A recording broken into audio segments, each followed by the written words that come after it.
Ahmed Bolooki, welcome to Up and Coming. Thank you. Unfortunately, in our culture, Middle Easterns or Muslims or, the parent is everything. Everything. But she's your mom, but he's your dad. Yeah, but it's still bad for me. Yeah. You know what I mean? And when I would hurt myself, it's almost like a release. Wow. And watching that wound heal, it was almost therapeutic in a very unhealthy way. But I could see it taking a toll on their self-esteem because as you age, your skin gets shit. I mean, you could see my acne, but at least I have like someone to talk to about it. Guys don't talk about these things and they'll come to their girlfriends to talk about it. And then, so I really applaud what you're doing. Thanks. I've gotten the DMs too. The only time, the girls will comment and ask so publicly and everything, but it's only the guys who would send their private DM. Yeah. Testing 1, 2, 3. You're tuned in to Up and Coming, the pod where we discuss everything that is up and coming with your girl, Kiran Fatima. Ahmed Bolooki, welcome to Up and Coming. Thank you. So I already had my fangirl moment where I said I watched the Az show. But quick intro for the up and comers. Who are you? Who's this guy? Who am I? Well, Ahmed Bolooki. I'm Emirati. Grew up here in Dubai. Did live in San Francisco for a little bit for school and stuff. I'm in media. I used to work in TV for like 6 years, directing, producing. And now, for the past couple of years, I've been freelancing, creating a lot of my own digital content, just a variety of different things, and still doing the TV thing as well. Now I'm here. Have you seen that recent TikTok trend where it's like describe yourself, but you can't use like your job or your like? Have you seen that? No, but I realized I did that. I'm like, I just talked about work. No, and that's fine. I'm sure everyone's like, well, they don't want to know your star sign, people, right? Well, no, like because I would love to know your star sign, but I'm sure no one else was expecting it. But if you were to give yourself like a verb or like a couple of words, you can't say your nationality, your gender, job. I would say creative, sensitive, in not in an obvious way. Yeah. It's masked. I don't know, self-deprecating maybe. Yeah. A little bit. And when it comes to sense of humor. I feel like those were two positives. Yeah. And I actually like the self-deprecating humor. Yeah. Yeah. Well, because, I want people to like me. No, I get that. So when we were on a call, I actually really liked that you were like, instead of doing like the questions, because I usually send a questionnaire, you were like, let's just make this like a therapy session. Yeah. Which I love that you said that because a lot of my guy friends or like people I hang out with, for me to even get deep with them, I have to like skirt around to be like, okay, like, I want to like get to the depths. Like, what are like your insecurities? What are this? What are that? But you were straight like, let's just make this like a therapy session. So what is your experience with like therapy? Have you done therapy? What are like some takeaways you've had from it about yourself? Yeah, we're just gonna get into it. Pro therapy. Been in and out of therapy for the past probably 20 years. Okay. Back when it wasn't cool. Yeah. Because that's like, it wasn't cool back then. It was like a taboo. It was very taboo. I mean, it still is, but back then it was like, what's wrong with you? It's like a crazy people thing. But yeah, I just got to a point where I needed it. And thankfully, my parents saw that and realized and were, I guess, open to that. And got me a therapist. I didn't go in, it's different when you're a teenager. You want to rebel. You want to, you're not there thinking, oh, I'm going into this to be a better person or like fix my problems. To learn about myself. Yeah. They're like, something must be wrong. I'm here. So I wasn't very open in the beginning. It took me a while to let loose and be comfortable. There was a female therapist. I remember she was Brazilian or something. They suggested medication back then too for, anxiety and depression. And looking back, I mean, it made a lot of sense. You know, growing up, I had no idea what was wrong with me. Something was off. But for it to be explained to me, and I guess it got in a little bit, I understood it. And now there was a reason. And there was a solution for it in a way. It worked for, I got on medication. It took a while because with medication, especially with antidepressants, it's not one of those where you take and you immediately feel good. Not a fun drug like a Xanax kind of thing that people get addicted to, but this is something your body needs to adapt to it. After, you keep taking it, you up the dose, you find that right balance. It has side effects, but eventually, a lot of people are against medication. Now where I am today, it works for me. I'm back on it again today. I found the right combination and balance to have that work for me. There are some side effects, but I'd rather that than have this crippling anxiety and not be able to do everyday normal things. Yeah. So yeah, am I going to be on it forever? I don't know. But I'll also say medication alone is not enough. You got to back it up with the therapy sessions.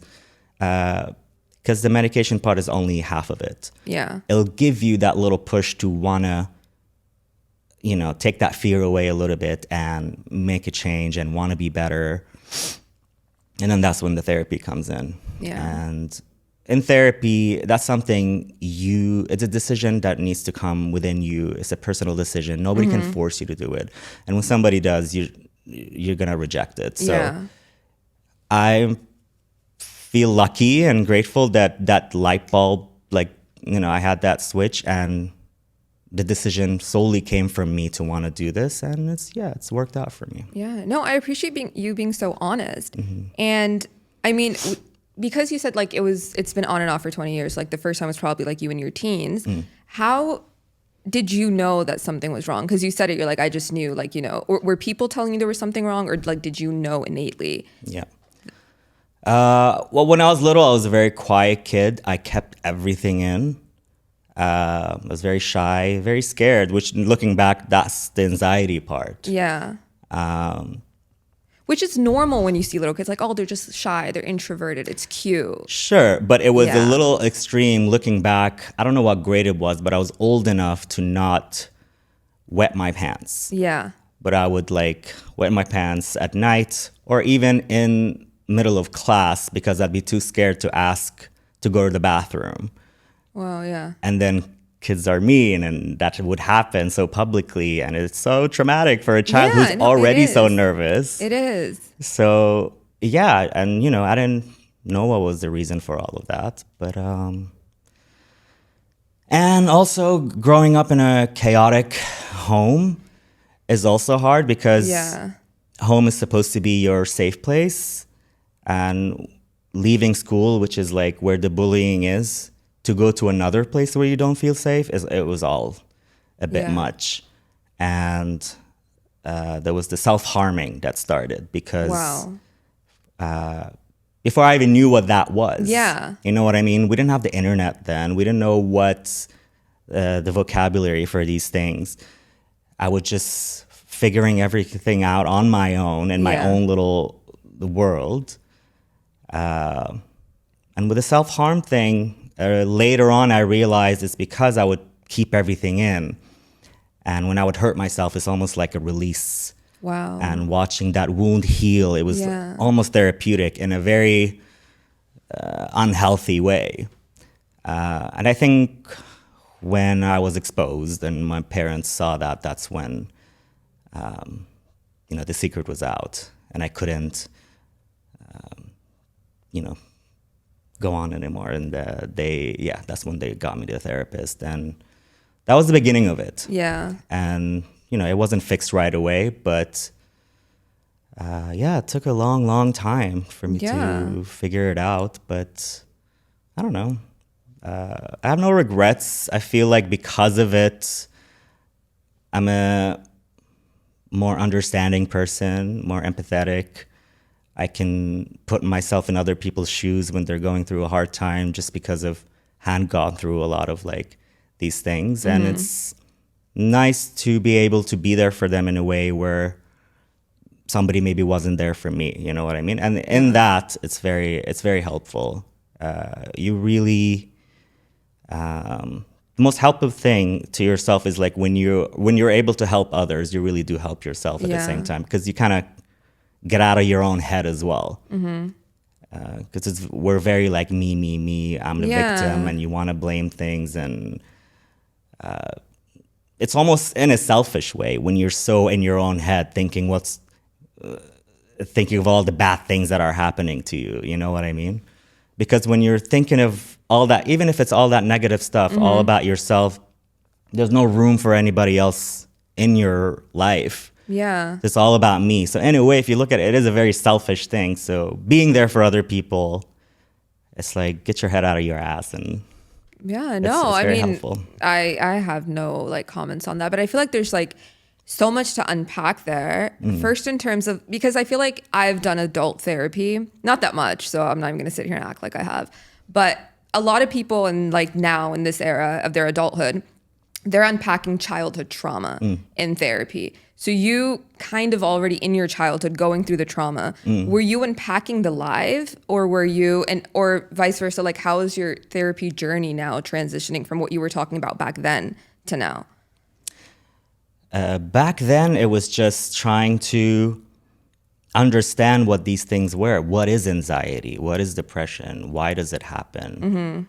Now, yeah, it's a lot of unlearning past behavior, which is so hard because those early years are so vital in who you become as an adult. And unfortunately, and that never stops. Like as a grown up, once you've gone through stuff, you are forever going to have to work on it. You can't go to therapy, fix something, and then you're good. If you stop addressing it, it will come back. It's just how we're built now. That happened, whatever. You can sit there and be like, why me, why me? Yeah. Or you'll do something about it. It never goes away, but the more you work on it, the easier it'll get for you to live with and to deal with. And in that way, it's not an everyday concern. You know what I mean? It just sort of becomes second nature. It's like, okay, my head's doing the thing. I know what it is. I know why it's happening. And it's easier to sort of get out of it. Yeah. Not all the time, but yeah. You mentioned chaotic household. What does that mean in your case, and also within like your friends and what you've seen everyone grow up with, different types of households? When did you realize maybe yours was chaotic? Like everyone has that light bulb moment where they're like, oh. Yeah. I just think it's our dad generation. Yeah. That whole generation of dads. There's so many of them. Like when I talk to my friends as well, I wasn't alone. And I understand why they were the way they are as well now. You know, I'm not fully saying daddy issues. Yeah. But after a while, you have to make a decision as well as an adult. You know, toxic is toxic, whether it's blood related or a friendship or somebody you're in a relationship with. It doesn't matter. If it's bad for you, it's bad for you. And at some point, you need to make that decision. And unfortunately, in our culture, Middle Easterns or Muslims or the parent is everything. Everything. But she's your mom. But he's your dad. Yeah, but it's still bad for me. Yeah. You know what I mean? The best scenario is you address all of those, you confront it, you do everything you can in your power to fix it. But you'll know when you've done everything and there's no change coming. Then you have to make a decision. I'm not saying forever be angry at them. Yeah. But learn to forgive them, but also learn to create that boundary. And whether that boundary is just seeing them every once in a while or cutting them out, that's on you. Whatever's best for your mental health, just do that. Put yourself first in that way. I feel like there's this huge like movement, like I've seen, especially like in the Western world, where it's like, yeah, like if you, with your parents, if, you know, they caused some form of trauma or like, you know, in their heads, it was like small things. Cause I feel like even if you go up to like your mom, like you used to do this, she's like, oh, I'm so sorry. I was the bad mother. Like I was the worst mother. And there's like this trend of like going to therapy with them and expecting them to kind of understand it from your point of view, which I don't think it sits well with the mothers and fathers of our generation. I can't even imagine doing that with my parents, honestly, and them coming out crying and be like, yeah, like we understand what happened. Yeah.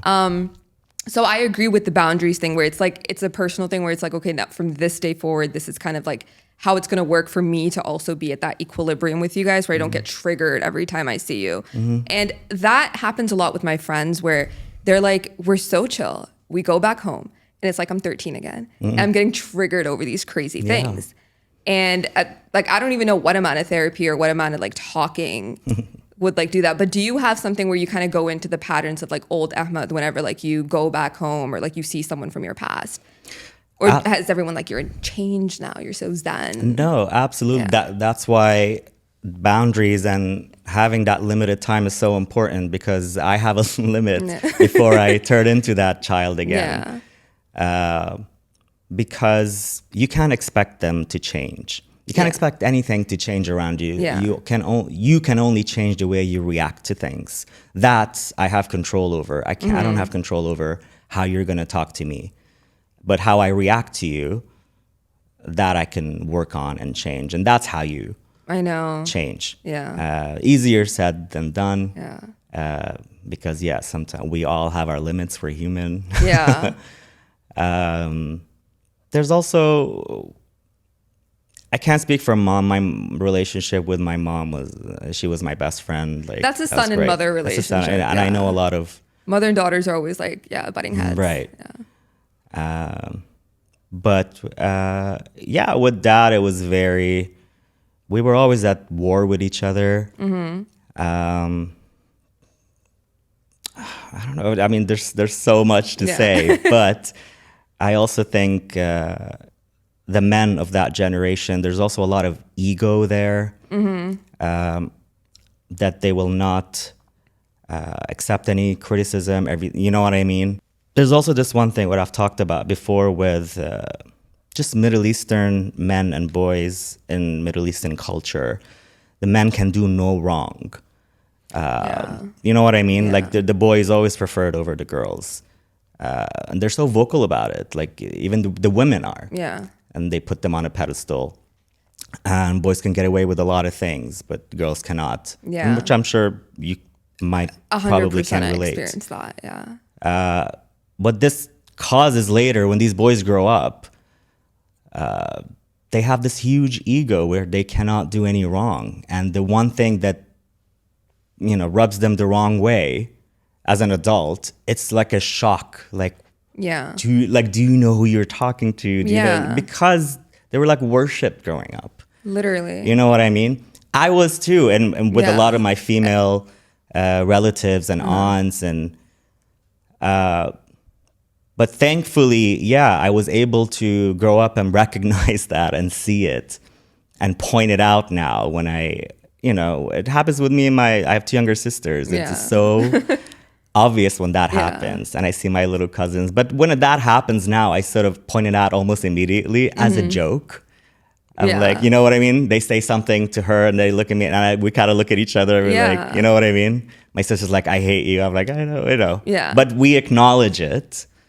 But I think there's a switch. I think there's like, I see my brother-in-law and like his brothers and how they are with their wives and kids. And it's very different, how much more they're involved and wanting to break that cycle.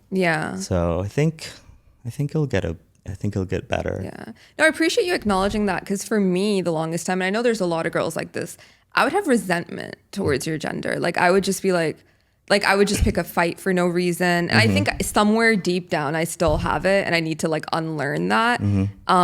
Because it's like if I do something versus you do something, I came from like a malicious place, but you were just like, oh, that's poor Emma. He didn't know what he was doing. Like, he's just a jolly old fellow. And I'd be like, well, what the fuck? Like, he's really not. Like, he has a brain just like I do. Yeah. And he knew what he was doing. Yeah. So I appreciate that acknowledgement from sure. all, like, the females. You use the word toxic. In our culture, definitely, there's like a lot of toxicity. How have you seen that kind of translated to this what is it, generation, in terms of like friendships as well? Growing up, what toxic traits have you kind of seen people carry on from their parents' generation to now, maybe as husbands, as parents? I've seen a lot with some of my friends that have become moms, like they're kind of the same as their mom. And I'm like, I could have sworn we had so many conversations where we were going to be different with our kids. Yeah. It depends, it depends how on that household, how much that kid was exposed to it. If they stayed in that environment their whole lives and then just moved out from that to another house, then they carry that with them for sure. And then sometimes, and I don't know if this is always the case but the kid gets to travel for school, gets exposed to different cultures and different sort of ways of living and people and communities open, and is open to these new ideas. I think that always helps to maybe realize some of the things that we did wrong or some of the things that we did right. And hopefully be smart enough to take the best out of everything and make their own decision. Yeah. Though I know any specific examples, nothing's coming to me right now. But like, how you said in like your brother-in-law's generation, like they're kind of more hands-on with their wife. So I've been like making that claim. I'm like, I would love for someone to just be hands-on, not the 50-50 household, but just like, just hands-on. And every single person I've talked to is like, you just want to simp. And that just pisses me off because I'm like, firstly, there's nothing wrong with the simp. I don't even know why that's coming off as like this derogatory word.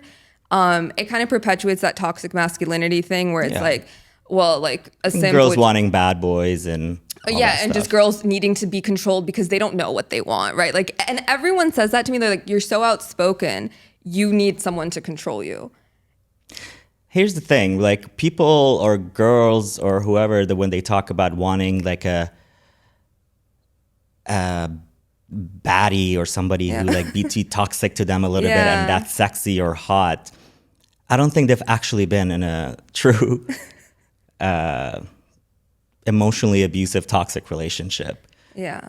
Because if you've ever really experienced that, you'll know how it's not as sexy as they make it seem in the movies and the 50 Shades and all. Yeah. It's not hot. It just dehumanizes you as a person, and they just kill, it's awful.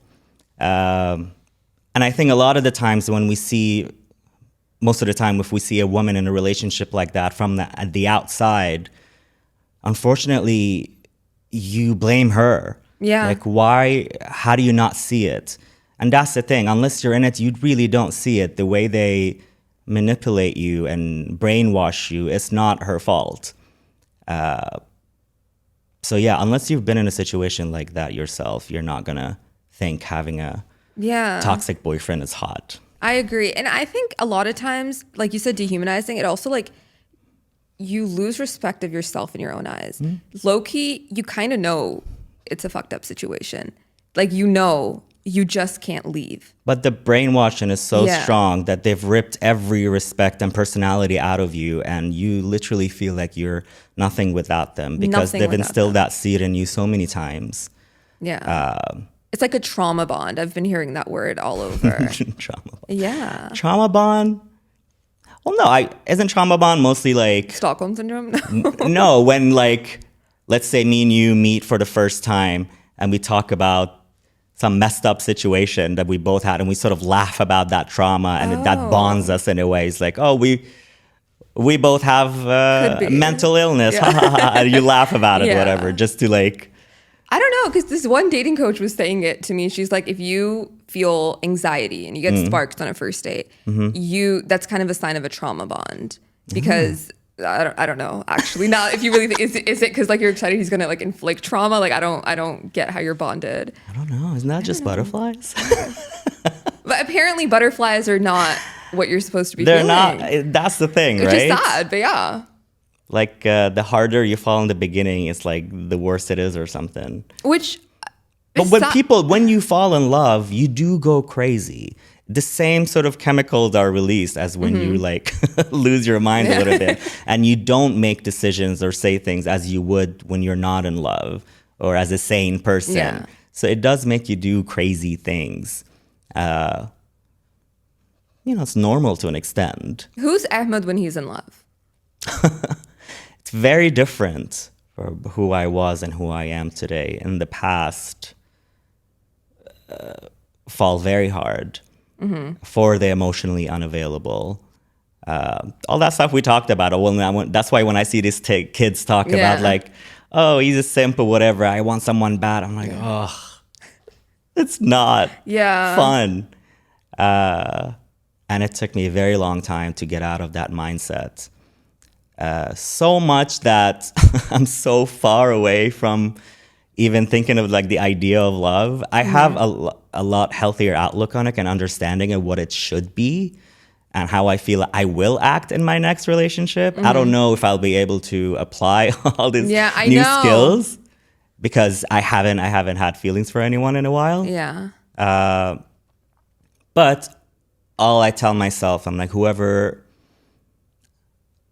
I'm going to invite into my life has to add value to my life. And it's already hard enough. You know what I mean? So I feel like love or having a partner is just a plus, a bonus if you can afford having them in your life in a healthy way. What is adding value for you in your life? Here's the thing. I'm not fully, I haven't come out the other side saying like, I'm healed. This is what I want. The other side? I don't know. But as long as I think we're aware and trying to work at it, then I think we're okay. At least we're trying. At least we're having a conversation. I don't know, somebody who... I don't want to be fake about it right now, but because I'm in such a selfish place, and really...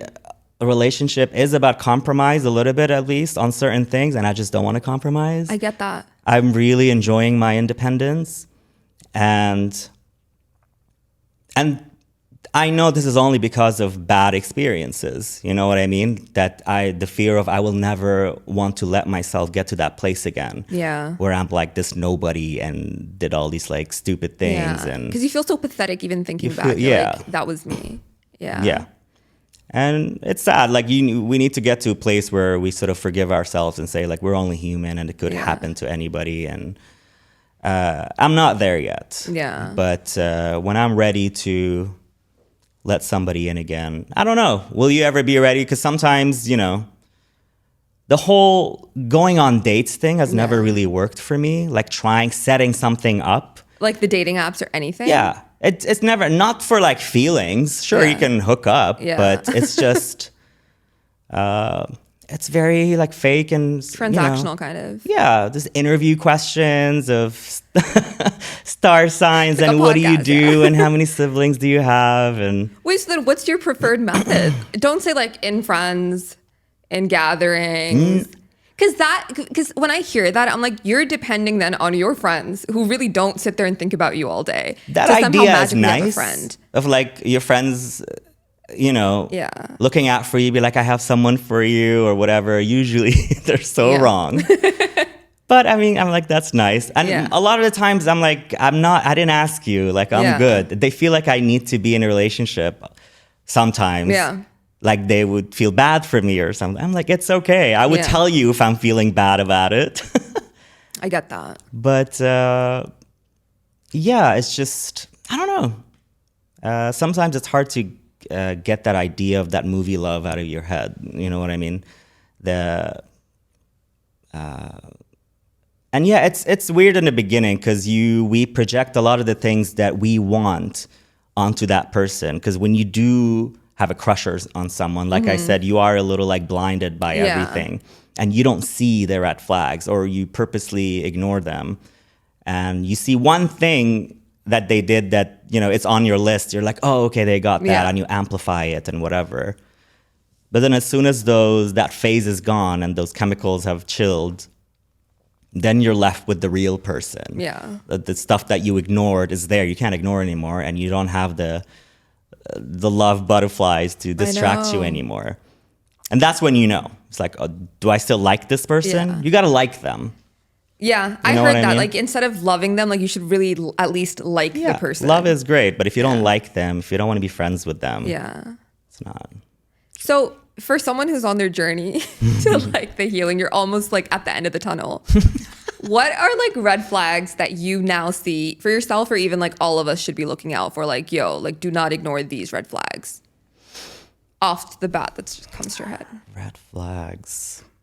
When you think about it. It's a red flag for me. I feel like when someone doesn't ask a question. When it's, I oh, can't stand absolutely. that.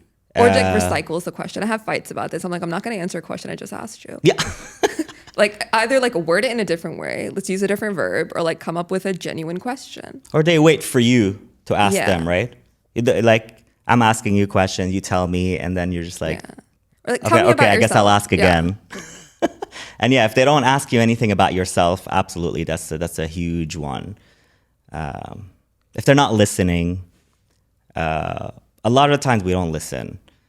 And there's a rule in acting, whereas like acting is reacting. So the most natural way that it will come off, if I'm actually listening to you and the lines you're saying and not waiting for my turn to come in. And I feel like that applies in real life conversations as well, and dating or even friendships. A lot of you're talking to somebody, you're like, you remember that one story, you don't want to lose it, and you just can't wait to get in to You're cut just them like, off. Stop talking. Like, Yeah. I just want to tell a story. But then are you, because like, for example, you had anxiety, or like, I'm trying to word it in the right way, because I was going to say or whatever, and that's fucked up. No, it's But like, fine. no, you have or had anxiety. Are you different on a first date? Are you jittery? Are you nervous? Because in my head, I feel like a lot of people don't come in confident. For sure. I think in the past, I think being intoxicated had always, which for a lot of people That's true. makes it easier for them. But it's a cop-out in a way as well. I think, when I tried sober dating, that was that? just to push myself. It's hard, especially in the beginning. There's a lot of nerves going in. And as soon as you say like, oh no, I'm not drinking, whatever. And then that makes them nervous. Yeah. It's like, why is that the norm and not this? You know what I mean? I don't know. It takes a lot of practice. A lot of assumptions. Because like, so I don't drink, right? So when I go into one, it's also like, I'm not drinking. There's like a million assumptions. Like they'll start throwing in like, so what else do you do? And like, oh, I used to date this one religious girl. And I'm like, okay. Yeah.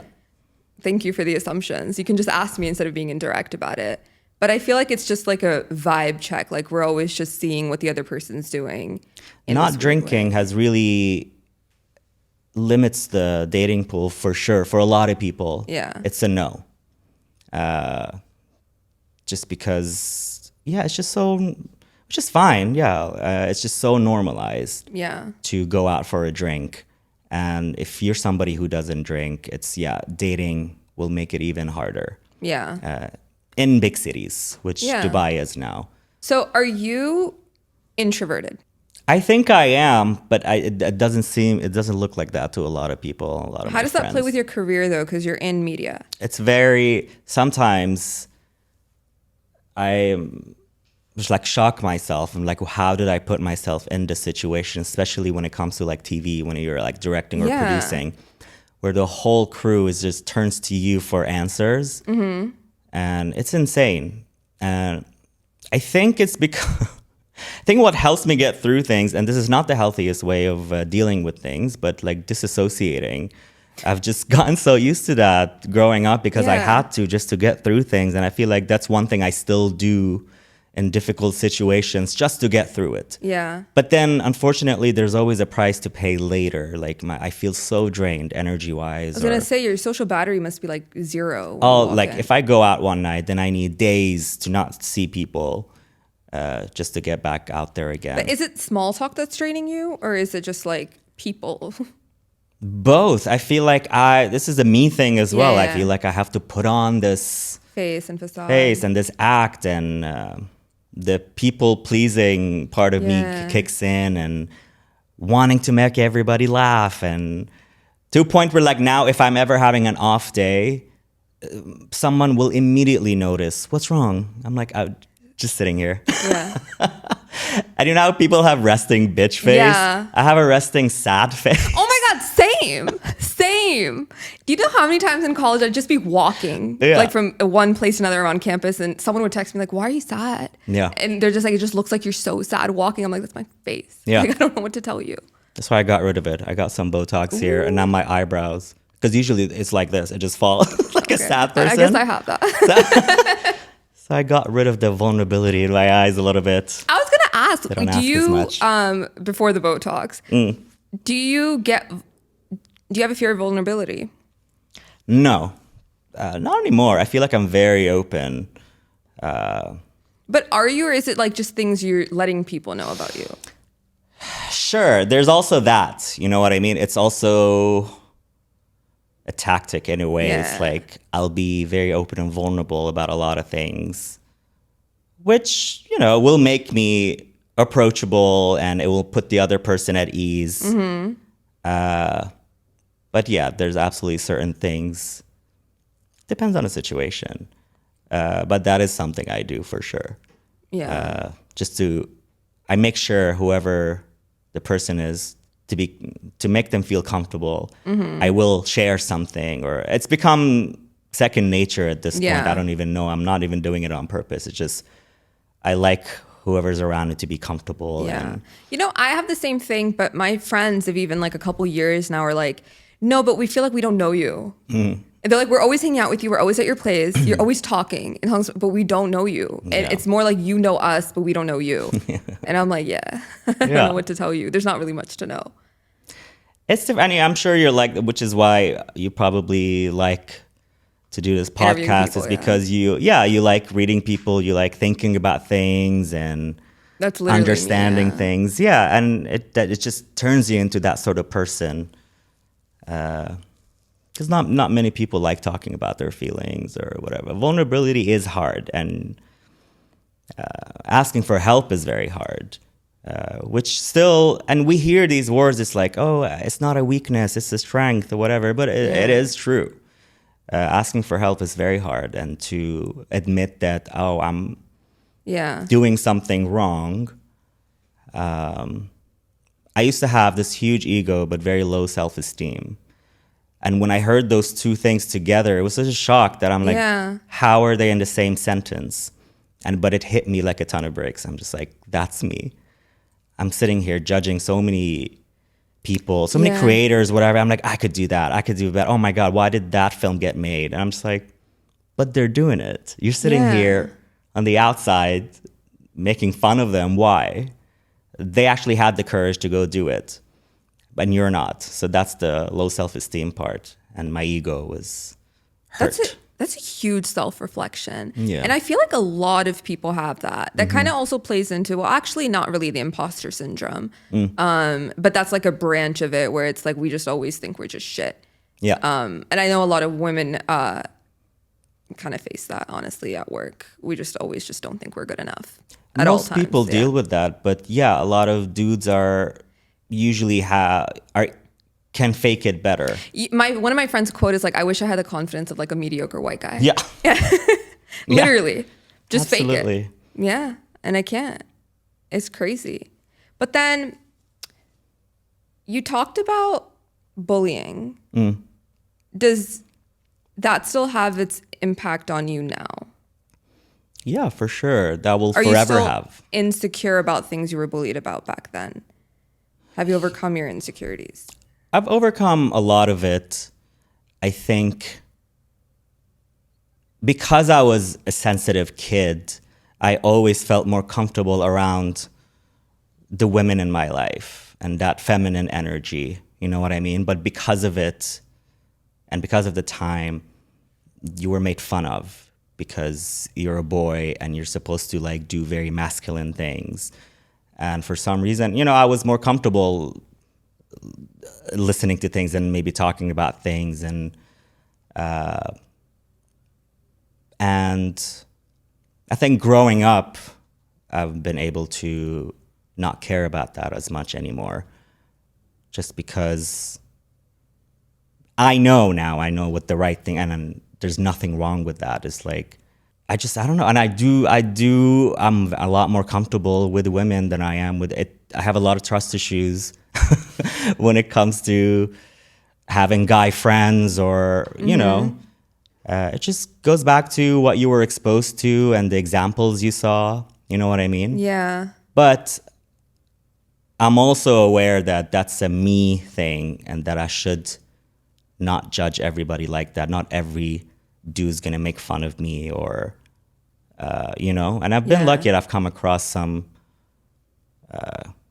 great male figures in my life that sort of have shown me that they can be kind and sensitive and accepting. And so, yeah, I have a few people like that in my life now, which is nice. And it's helped me let my walls down a little bit and be, you know, men are not the enemy. Yeah. No, I feel like that's such a breath of fresh air. That was a tongue twister. Because it's so scary when you can't even trust or like, you know, feel secure, safe within your own gender. I feel like at any moment, all of us experience that at some point. Like, you know, if I do something, I'm like, oh, none of the girls are going to get it. They're just going to come at me and be like, how dare you do that? Like, that's so against it. Or vice versa. And it's a scary, I could see how that could like really like trigger anxiety and just being like, I just can't deal with it. Yeah. That's crazy. Last thing I wanted to ask you about was you're very open, besides on mental health and your content, which we love the As show. You're also very open about like skincare as well. How did you get into like skincare? Yeah. During lockdown, which I think a lot of people did. And I think for me, it probably falls under the self-care category, you know, being good to yourself and all that stuff. And we were stuck at home and I don't know, for some reason, these skinfluencers blew up during lockdown, right? Blew up. And I guess it was on my YouTube a lot. And I started watching a lot of these different videos. And a lot of them were dudes talking about skincare. And I really got interested into the ingredients part of things and the science of it and why certain ingredients work. And because I like creating content, I'm like, oh, I could, you know, I started, you know, I was doing skincare without doing the content part first. But I'm like, oh, this is nice. This is something I could share with people. I feel like not many people are talking about the ingredient part of things and not just going by brand names and stuff. And I also think there's not a lot of people in your age bracket. Like the skinfluencers I've seen are like young boys. Yeah. Like 19, 21. That's about it. And I have friends that literally text me, guy friends, and it's a very private DM, like, what are we supposed to be using? Like, you know, what are you using? Is that like a female product? And I'm like, yo, that's so sad that you guys really just don't know what you're supposed to be doing. And sometimes they'll be like, why don't you get some Botox here or this and that? And they just think that that's the most feminine thing to do. And I'm like, it's not. But I also don't have anyone to send them to or like, you know, any like influencer to send them to. Right. But I could see it taking a toll on their self-esteem because as you age, your skin gets shit. I mean, you could see my acne, but at least I have like someone to talk to about it. Guys don't talk about these things and they'll come to their girlfriends to talk about it. And then, you know, so I really applaud what you're doing. Thanks. I've gotten the DMs too. The only time, you know, the girls will comment and ask so publicly and everything, but it's only the guys who would send the private DM. Yeah. Or I've had some like, you know, not that familiar family members that I've seen in gatherings, grown men who would come up to me, quietly ask me and say like, oh, that's really cool and stuff. Like, you got something for me? Or they would ask me, like, is this one for men? I'm like, and that's another thing. Yeah. there's no male-female skincare. It's all in the packaging. And the marketing people know that because the male ego is so fragile, they will make the packaging, if they want to sell to men, they'll just change the packaging into like a darker color or call it like war skin or something. Yeah. Just to... That's so interesting. You know, because if they see something with flowers on it or like a petal or like a cursive writing, it's for women. They're both the same exact stuff, just packaged differently, because men are afraid to pick up the pretty packaging and if it says bulldog on it, it's for like men. Gray and minimalistic. You're but right. you can use bulldog. Yeah, no, and I can use Lancôme. It's the same thing. I feel like there's so much shame around like any form of procedure for men, because the only one I know that someone, maybe a guy will talk about is like getting some extra hair, because like, you know, male pattern baldness is a thing as you guys grow older. But even then it's like, we're going to Turkey, like, you know, don't talk about it. But I feel like with women, we're now very open. Yeah. We're like, this is the Botox, this is what we're getting, go to this like spa. But the male influencers here, I think there's a lot here showing the different procedures, like how to get 6 packs, what they're doing. They're also getting a lot of hate online. And I feel, again, like you said, it's the male ego. I feel so bad because they're also helping. Yeah, it's fine. Everything new will get hate in the beginning. People are just afraid of things they don't understand. Yeah. I don't know why. It's something I hear. Yeah. But eventually they're coming. And there's this herd mentality, right? You need somebody big and influential to say this is okay and people will follow, which is why, it's important for people who have platforms and stuff to be outspoken and change people's minds, because they're like, oh, I look up to this dude and he's saying it's okay. They'll follow. Mm-hmm. It's sad, but that's how it is usually in our society. There's a lot of that sheep mentality. It's like when people get canceled online, you know, it takes one person to say, he's like, yeah, me too. And then they all just like, with no information or facts, will just like say the same stuff. Yeah.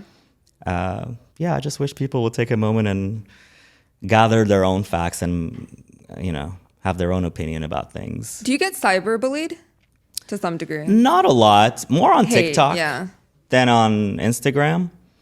Because there's like all the real people are on TikTok. Yeah. Well, the younger, They're younger too. You got to remember, because you can't see, you know, but it's usually some 12-year-old boy. Yeah. Which is but on a bad day, it'll get under your skin and they will. You know what I mean? So just remembering it's probably a child or somebody who, I get that. All right, thank you so much for coming, Ahmed Bolooki, on the pod. Thank you very much. And we're excited to see the rest of the content that you make, especially season 2 of the As Show. Yeah, I think I'll probably put out a video today. So oh shit! Okay, soon. We got an exclusive. Well, thank you, and congratulations on your podcast. Thank you.